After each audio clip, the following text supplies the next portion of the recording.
नमस्ते बिटिया, सदा खुश रहो। I am JVN doctor Suman Shekhawat, department of काय चिकित्सा, faculty of Ayurvedic sciences, Jyoti Vidyapeeth, women's university, Jaipur. Today we will discuss about Kaustuभ Sheesh. First of all, before understanding Kaustuभ Sheesh, we should know that what is Vat Vyadhi and what is the treatment and chikitsa upkram of Vat Vyadhi. Because Kaustuभ Sheesh one among the Vat Vyadhi, that's why we know about it's very important to know about the Vat Vyadhis and what is all the Nidan and Prakopas Karan of and causes that is responsible for the disease in Vat Vyadhis. सिद्धांत के क्रम में पहले हमें यह जान लेना ज़रूरी है कि अष्टमहारोग कितने होते हैं। तो अष्टमहारोग जो हैं कुछ बताए हैं, जैसे आचार्य वाग्भट ने कहा कि वात व्याधि, अश्मरी, कुष्ठ रोग, मेह, प्रमेह जो है, मधुमेह जिसको कहा जाता है डायबिटीज़ आज के परिप्रेक्ष्य में, उदर रोग, भगंदर, अर्श और ग्रहणी, इन 8 को अष्टमहारोग कहा है। तो इसके लिए कहा है वात व्याधि के लिए कि वातेन जनितो व्याधि इति वात व्याधि, अर्थात वात से जिस व्याधि की उत्पत्ति होती है वह वात व्याधि है।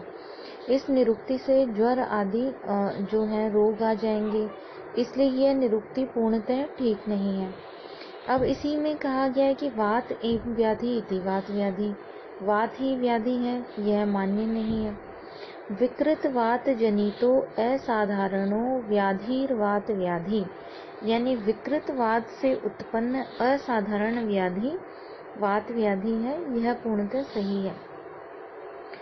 जो रोग केवल वायु दोष के विकृत होने से उत्पन्न होते हैं उसे वात व्याधि कहते हैं। वात व्याधि जो है यह वातज विकार 80 प्रकार के होते हैं।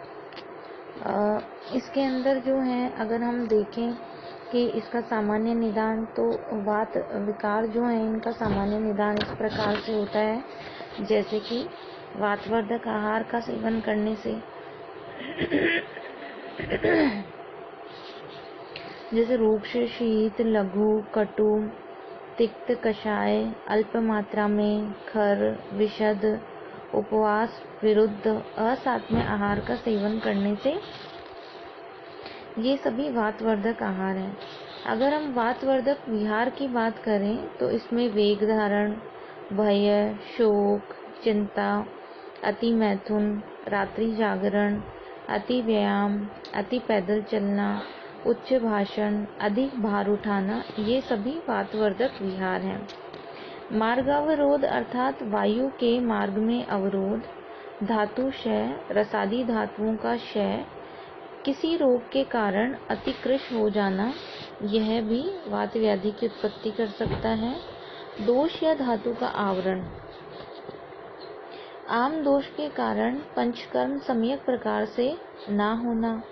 अगर हम संप्राप्ति की बात करें तो जो अभी हमने निदान डिस्कस किए, वो निदान का सेवन करने से वात का प्रकोप होता है।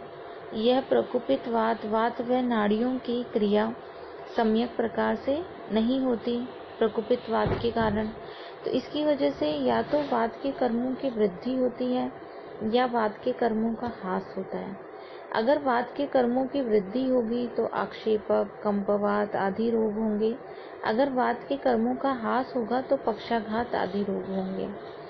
वात जो है आयुर्वेद के अंदर 5 प्रकार की वायु बताई गई हैं: प्राण वायु, उदान वायु, समान वायु, व्यान वायु एवं अपान वायु।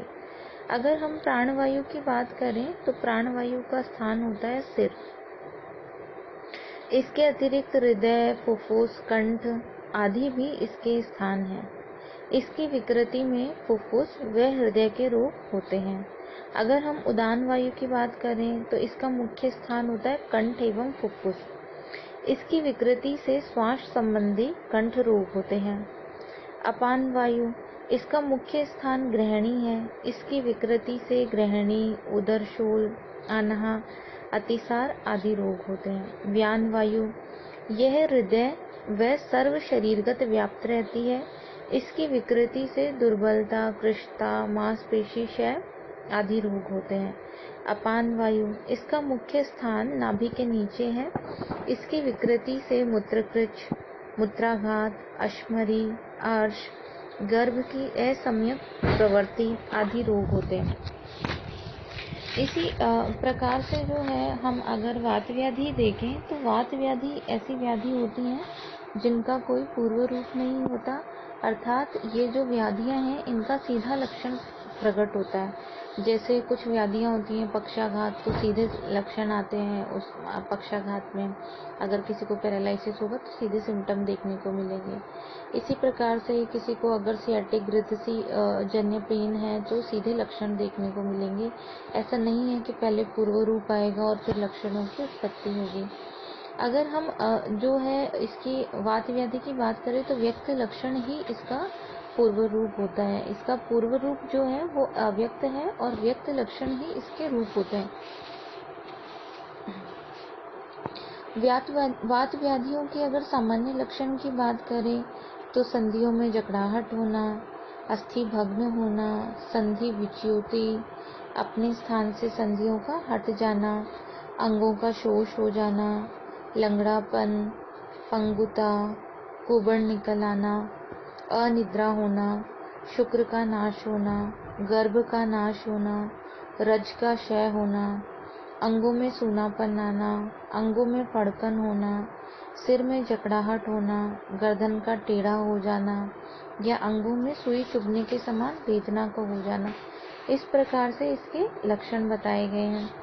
अगर हम वात व्याधि के आवरण देखें कि किस प्रकार के जो है आवरण जन्य इसके अंदर दोषों की दृष्टि होती है, तो आवरण के कारण वात के जो है दोष धातु और मल के 22 आवरण बताए गए हैं और वात के परस्पर आवरण भी 20 बताए हैं, यानी वात का ही वात के द्वारा आवरण।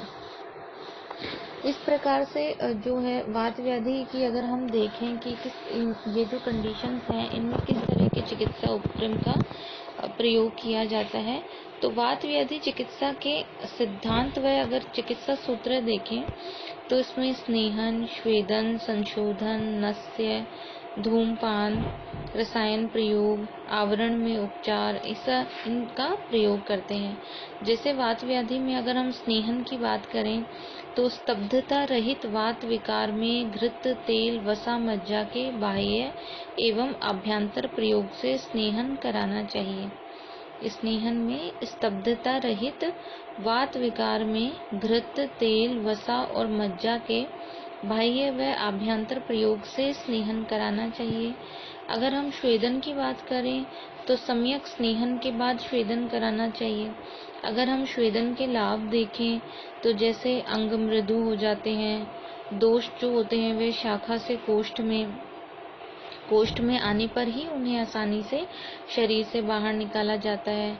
इसमें जो है स्नेहन स्वेदन के पश्चात विरेचन, आस्थापन, अनुवासन बस्ती का प्रयोग करना चाहिए। बस्ती वात रोगों के लिए सर्वश्रेष्ठ उपचार है। वात का मुख्य स्थान पक्वाशय है और बस्ती द्रव्य जो है वहीं पर वात को नष्ट कर देते हैं। नस्य, धूमपान, रसायन प्रयोग, आवरण के अंदर उपचार, इस प्रकार से जो है वात व्याधि की चिकित्सा की जाती है। अभी ये वात व्याधि में ही हम गृद्धसी रोग के बारे में आज जानेंगे और भिन्न भिन्न प्रकार के जो है गृद्धसी, पक्षाघात, खंच पंगु, कोष्ठुक शीर्ष और बहुत सारे जो वात रोग हैं, रक्तगत वात, मांसगत वात, मेदोगत वात, विभिन्न वात व्याधियों के लक्षण जो है हम पढ़ेंगे। Is most responsible factor for कोष्ठुक शीर्ष। सर्वप्रथम जो है हम यहाँ पे कोष्ठुक शीर्ष के जो है निदान और संप्राप्ति जो आयुर्वेदिक टेक्स्ट के अंदर बनाए गए हैं उनके बारे में डिस्कस करेंगे। उससे पहले जो कोष्ठुक शीर्ष है इसको मॉडर्न साइंस में sino arthritis of knee joint से इसका सामंजस्य स्थापित किया गया है। इसको वहाँ से हम कोरिलेट कर सकते हैं। Sino arthritis of knee joint, जो इसके लक्षण जो हैं आयुर्वेदिक संहिताओं में बताए गए थे उनके आधार पे इसको sino arthritis of knee joint से कोरिलेट किया जा सकता है। मुख्य रूप से वात दोष की विकृति होती है, लेकिन वात संघ जो है यहाँ पे आचार्य सुश्रुत ने रक्त दोष की विकृति यहाँ बताई है। वात और रक्त दोष के कारण कोष्ठुक शीर्ष की उत्पत्ति होती है। वात एवं रक्त दोष प्रकोपित होकर जानु संधि में अवस्थित होकर के कोष्ठुक शीर्ष रोग की उत्पत्ति करते हैं। वात और रक्त की दृष्टि वात रक्त में भी होती है, परंतु दोनों में यह अंतर है कि वात रक्त किसी भी संधि में हो सकता है, जबकि कोष्ठुक शीर्ष केवल जानु संधि में ही होता है। आधुनिक चिकित्सा विज्ञान के अनुसार विभिन्न प्रकार के संक्रमण के कारण जानु संधि में उत्पन्न शोथ को कोष्ठुक शीर्ष माना जा सकता है, जैसे पूयमेह, उपदंश इत्यादि। अगर हम इसके सामान्य लक्षणों की बात करें तो जैसे यहाँ पे जो है वात और रक्त दोष की विकृति होती है, सीवियर पेन जो है जॉइंट में होता है, जानु संधि में तीव्र शूल, और इसी के साथ जानु संधि में अत्यधिक शोथ होता है, जैसे श्रृगाल के सिर के समान जो है शोथ यहाँ देखने को मिलता है।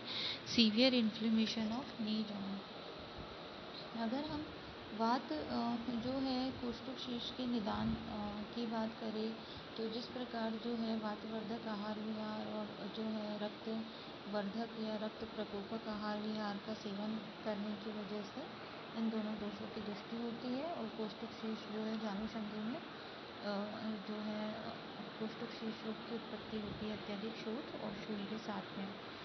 यहाँ जो है अगर हम वातवर्धक आहार विहार की बात करें तो जिस प्रकार जो है रूक्ष, शीत, अल्प, लघु अन्न, वेवाय और जो है असात्म्य आहार, अत्यल्प कटु आहार, विषम आहार, अध्यसन, नियम विरुद्ध आहार, दारुण आहार, अतिशीघ्र कुपित होकर के दूषित करने वाला आहार जो है, जो खर जो है अर्थात अत्यधिक कठोर एवं रुक्ष प्रकार का आहार, विषमासन का सेवन, अत्यधिक वैवाय, अत्यधिक रात्रि जागरण, उपवास, वेग धारण एवं चिंता, शोक, काम, भय, प्लवन, अत्यधिक जल में तैरना, कष्टदायक शैया पर सोना, हाथी, घोड़ा, ऊंट की सवारी, आधुनिक युग में जैसे बैलगाड़ी, ट्रैक्टर, स्कूटर, मोटरसाइकिल इत्यादि की सवारी करना, अत्यधिक अध्ययन करना, अति धावन करना यानी अधिक दौड़ना, अति उच्च भाषण करना, अभिघात, अधिक भार वहन करना, अत्यधिक सुखपूर्वक न बैठना, दिवाशयन करना, अधिक क्रोध करना, किसी प्रकार के चिरकालीन रोग से ग्रस्त होना, किसी कारण से रस रक्तादि धातुओं का क्षय होना, दोष धातु का आवरण तथा वात का मार्गावरोध, वात दोष का स्वयं ही क्षय होना, शरीर में अत्यधिक आमरस की उत्पत्ति होना, असम्यक प्रकार से पंचकर्म का प्रयोग करना, रक्त धातु का निर्हरण, मर्म स्थानों पर आघात, पूरी क्षय, ग्रीष्म ऋतु, वर्षा ऋतु में स्वाभाविक रूप से वात प्रकोप, दिन तथा रात्रि के तृतीय भाग में वात प्रकोप, अन्न के जीर्ण होने पर वात प्रकोप। इस प्रकार जो विविध प्रकार के जो है वात एवं रक्त से वात और रक्त दोष की विकृति होती है, और कोष्ठुक शीर्ष नामक जो वात व्याधि है वह जानु संधि में शूल एवं शोथ के साथ में इसकी उत्पत्ति होती है।